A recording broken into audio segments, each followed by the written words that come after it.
जैसलमेर शहर से 15 किलोमीटर दूरी पर स्थित एक ऐसा गांव है जिसमें अब कोई रहना नहीं चाहता। लोग कहते हैं कि उस गांव में भूतों और आत्माओं का डेरा है। कहा तो ये भी जाता है कि उस गांव में फैली दहशत के पीछे जो कहानी है वह उससे भी ज़्यादा भयानक और ख़तरनाक है, जिसकी बुरी नज़र की वजह से जो भी उस गांव में आता है वह अकाल मृत्यु का शिकार हो जाता है।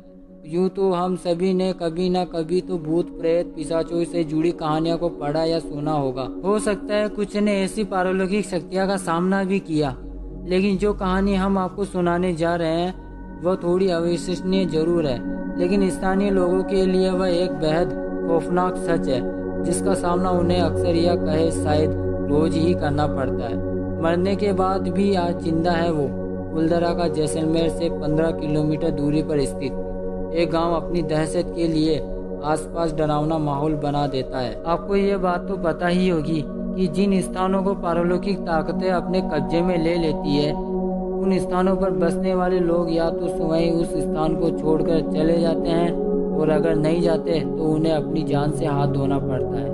कुलधरा भी एक ऐसा ही गांव है जहां पहले ब्राह्मण समुदाय का वास था। ऐसा माना जाता है कि सन 1825 में इस गांव में रहने वाले पालीवाल ब्राह्मण और आसपास के 84 गांवों के लोग रातों रात अपना घर छोड़कर चले गए थे। सन 1300 से इस गांव में पालीवाल ब्राह्मण की पीढ़ियां रहा करती थी और रक्षाबंधन के एक दिन सभी इस गांव को छोड़कर चले गए थे। ऐसा माना जाता है कि इस दिन कुछ ऐसा दर्दनाक घटा था जिसके बाद आज तक भी बहुत से पालीवाल ब्राह्मण के रक्षाबंधन का त्योहार नहीं मनाते। मौत से छीनकर अपनी जिंदगी दोबारा वापस लाई बड़े पैमाने पर। इस पलायन के पीछे की कहानी कुछ यह कहती है। जैसलमेर के दीवान सलीम को कुलधरा समेत 84 गांवों के मुखिया की खूबसूरत बेटी से प्यार हो गया था।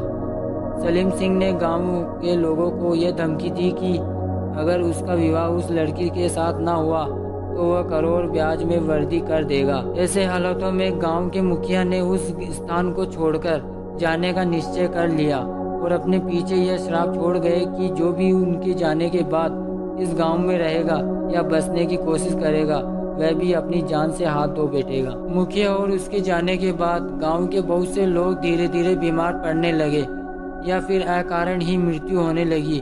इस घटना के बाद कुलधरा और आसपास के 84 गांवों के लोगों ने अपना अपना घर छोड़ दिया और तब से लेकर अब तक कोई भी उस गांव में बसने की हिम्मत नहीं जुटा पाया।